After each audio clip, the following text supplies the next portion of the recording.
Okay, maybe the Right. ciphers. Maybe the ciphers are these dryad women made of the tree bark themselves on the other side of this bridge can help with the Edair's quest. Where are they? There they are. I believe they might be ciphers.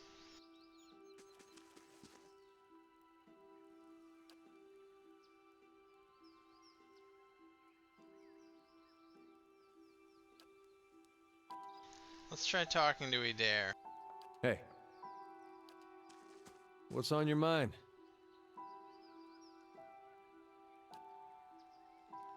What's on your mind? It makes two of us.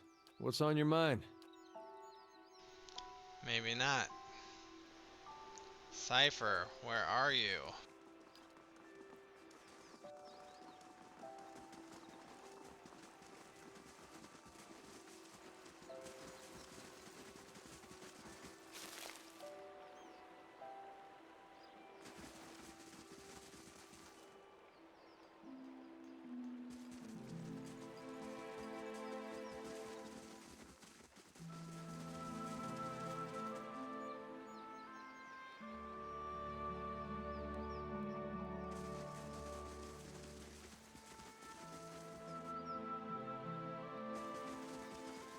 I'll see what I can find.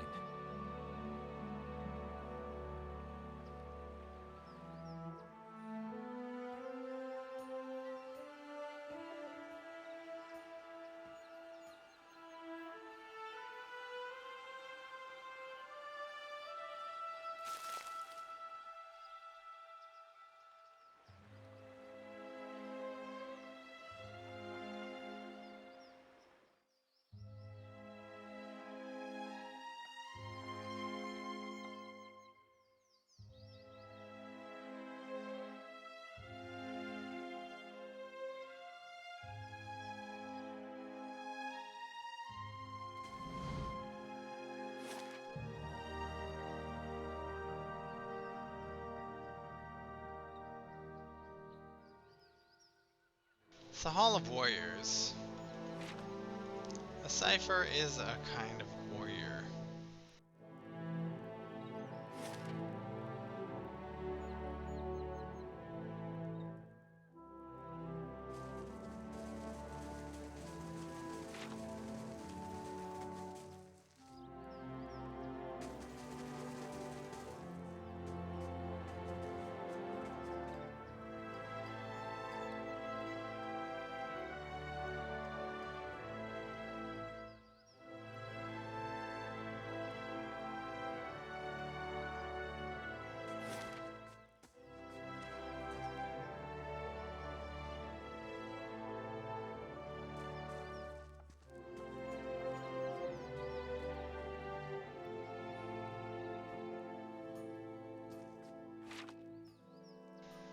Ter Evron. Would there be a cipher at Ter Evron? Or in this cave?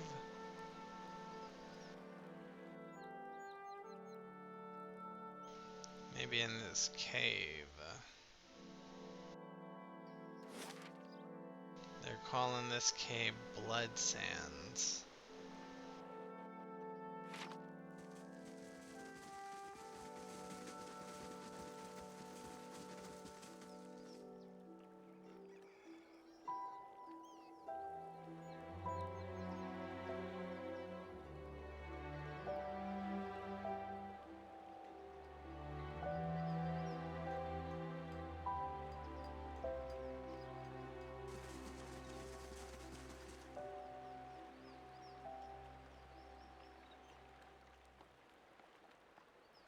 Tastes sweet with all the fish excrement.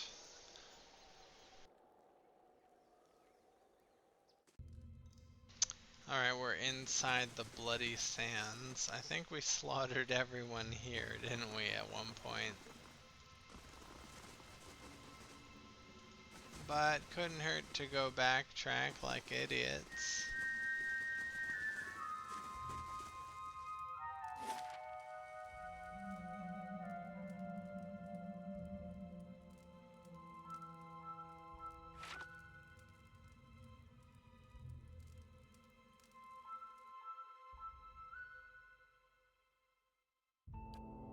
me.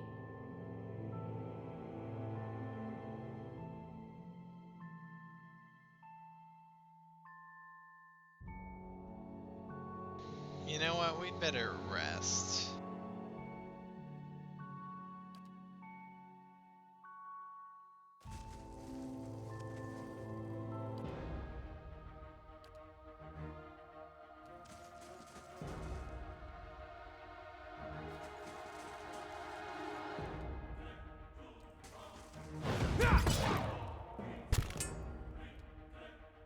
All right.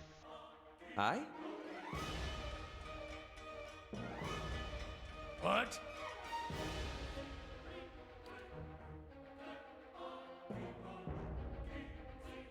Ready. Tell me.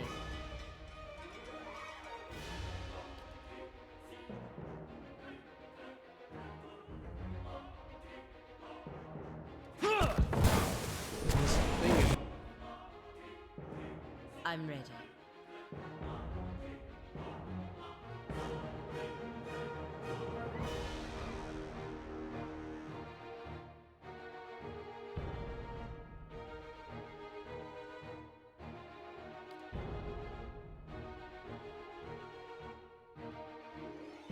No! I need something stronger! Permet Gong Swolia. Yes? What? Ready.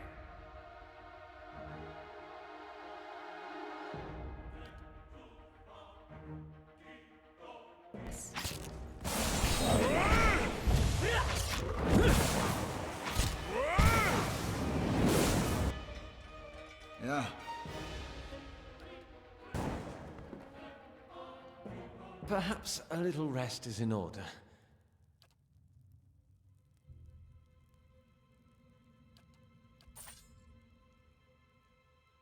Mm-hmm.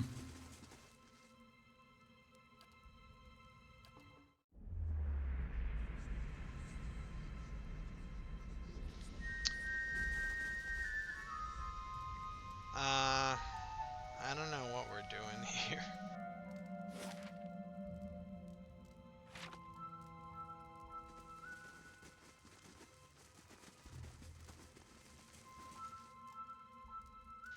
Alright, it appears like we don't belong here. No one's gonna talk to us here.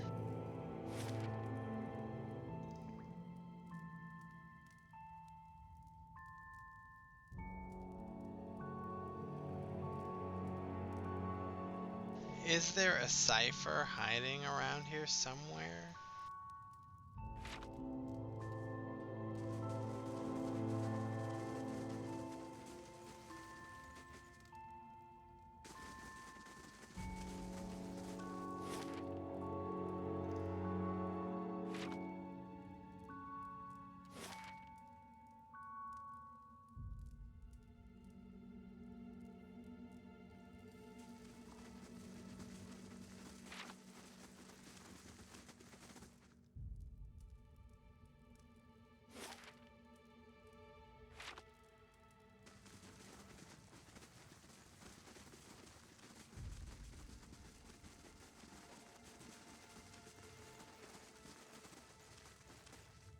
Could she be the cipher we're looking for?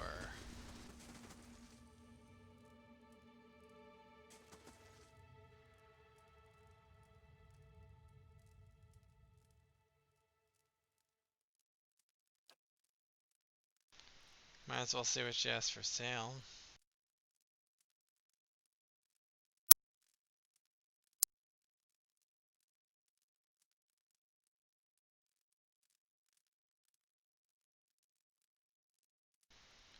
That's pretty good.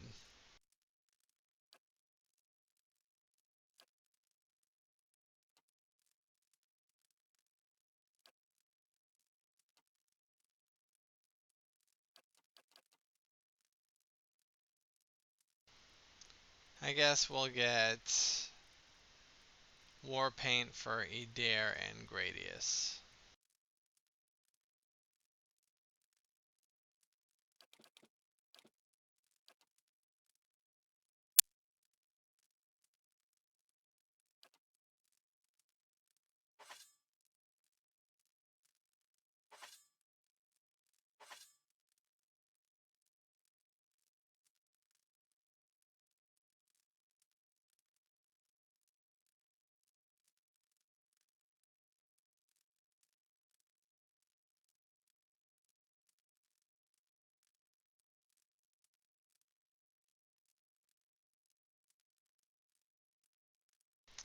I guess we want to hold on to all these exceptional weapons.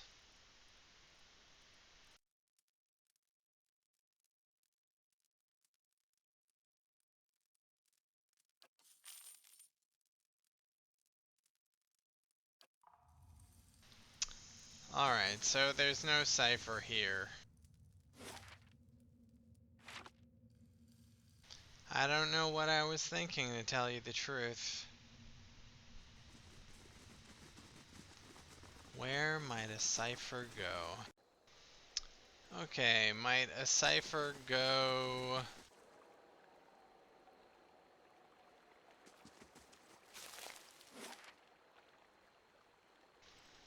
Might there be a cipher at Ter Ebron?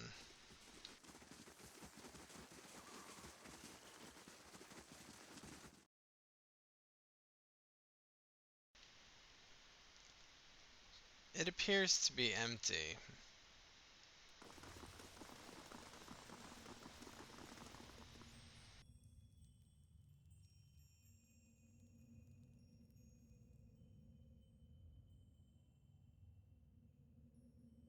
While we're here, we might as well talk to Barath. He owes us, something.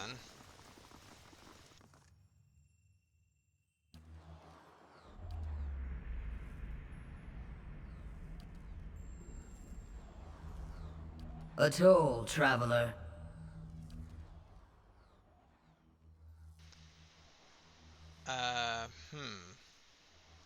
Follow the usher or follow the pallid knight? Follow the usher. He gives you a lipless smile and leads you into the skull's maw and down a long flight of stairs. The pallid knight follows close behind. It seems as if you're in a gigantic cavern. The ceiling curves up and away and it's dotted with moisture. At this distance, the shining beads look like stars clustered and scattered in constellations. Two identical cave mouths wait up ahead, and you follow the usher to one of them. Standing at the edge and gazing down, you see an endless, ever-changing plain bisected by a road. Only then do you realize that you're no longer on the road. As you follow the road to the point where it disappears below you,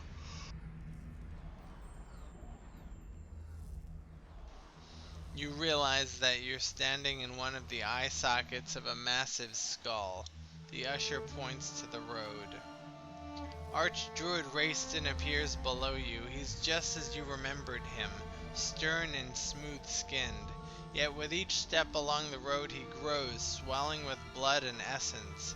His heavy steps become slower and slower, until he stops altogether. His distended body fills the path completely. You met a dwarf traveling this road. What did you do?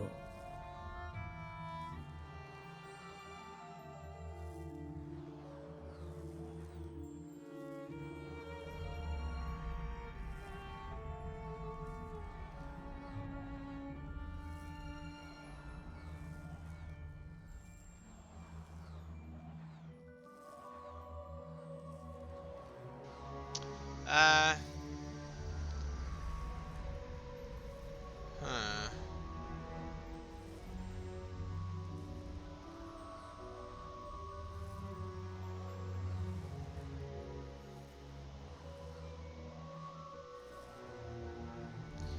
I guess Raistin had stood in place for too long. I merely set him moving again. The pallid knight's flesh is taut against her skull. She nods once, barely dipping her chin. Life is kinetic. Forward motion. 100 beginnings and endings nested within 1,000,000 more. As Raistin's swollen body ruptures, the effect is like a dam bursting. Ghostly figures, as hazy and indistinct as wisps of smoke, continue along the cleared path. Some tumble and rush along, while others amble and drift, but all continue forward. The usher directs your attention to another figure moving down the path. This time you see High Ovate Erona. As she follows the road, her movements become slow and erratic. Her legs creak with each step and her feet grow long, thick roots that burrow into the ground. She finally stops, rooted in place. You found a tree that had lived for centuries. Its roots were deep, and its boughs sheltered many. Why did you cut it down?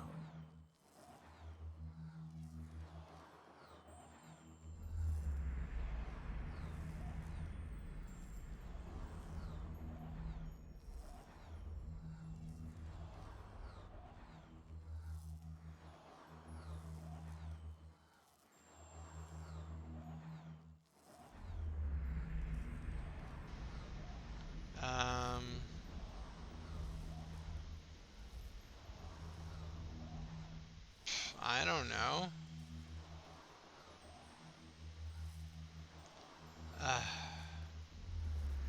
It was unnatural. It couldn't sustain itself. Nothing is self-sustaining. All draw their life's energy from the deaths of others. This is why all must remain part of the cycle of death and rebirth. Irona's body petrifies below, and the shimmering leaves of her hair blow down the path. You seek another who has lived his lives on the brink of the cycle. He sits on the inside of the wheel, observing its revolutions. With each life he is plucked from the stream and returned to it intact. Why do you hunt Theos?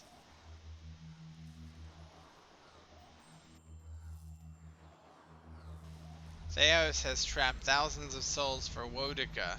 I've got to stop him from giving her absolute power.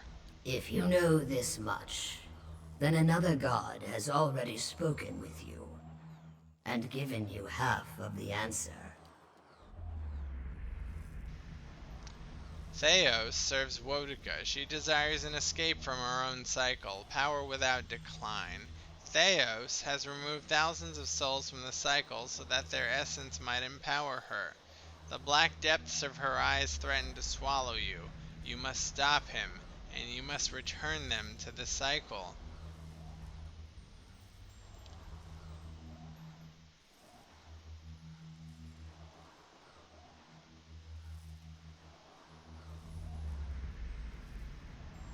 Why does Woedica even need Theos' help?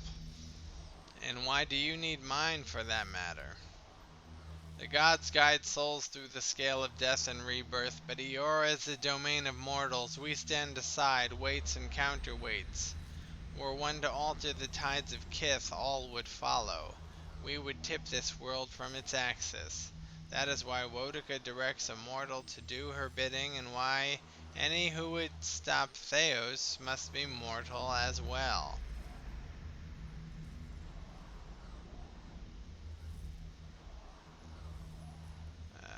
What end would it serve to send the souls back into the cycle? Attending to these souls is a question of stability, Watcher, of maintaining the natural order of the world and the ebb and flow of essence. Couldn't they be returned to Hollowborn? As battered burdened things, do you mix soured wine with fresh? The kindness you seek lies in giving them a new beginning, not in shackling them to this life. Makes sense?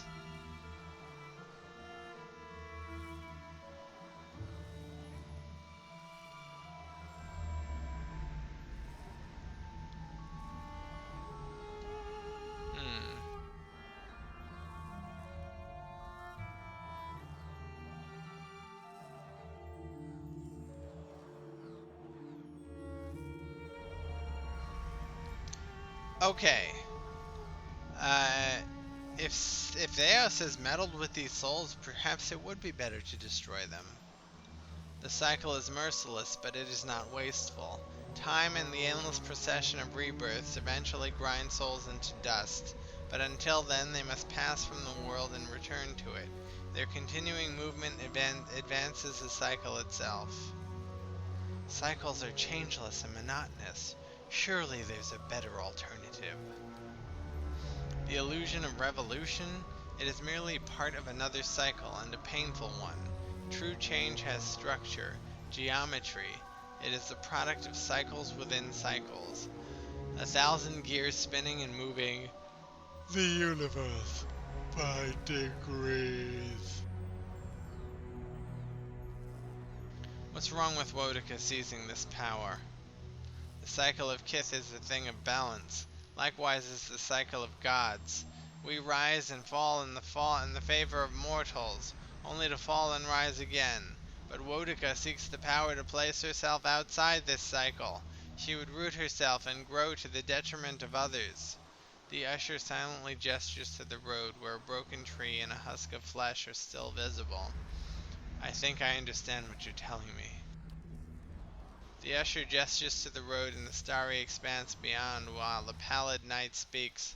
I only show you the motion of the universe, Watcher. I must go to Sun and Shadow now. No mortal can survive the descent into the pit. But there are souls on the burial isle that are pledged to me. I will grant them to you, and they shall bear you down safely, as well as light the way beyond.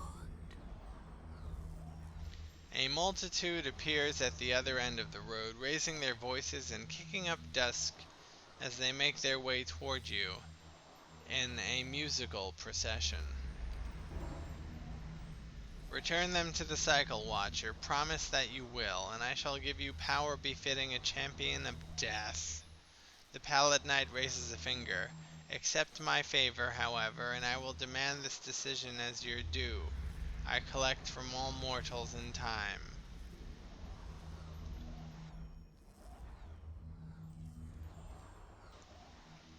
Yes, I'll return the souls to the Cycle, for heaven's sakes. So be it, Watcher. Do not forget your promise. The usher reaches out and places a bony hand on your forehead. His touch overwhelms you, and you feel yourself expand. Blinded, you reach out, only to find another grasping hand of the same size and shape as yours, reaching back. When at last you open your eyes again, you are standing in Ter Ebron, filled with Bereth's power. Thanks, Bereth.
Alright, maybe we could do this one. Find a Larhi.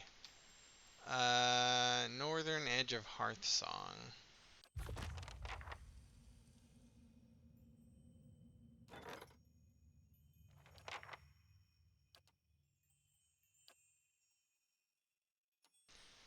Sagani returns, okay.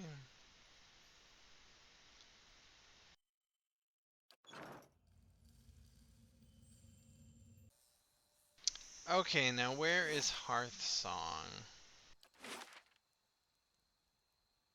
It's right there. Okay, we'll do that in our next video. Take care.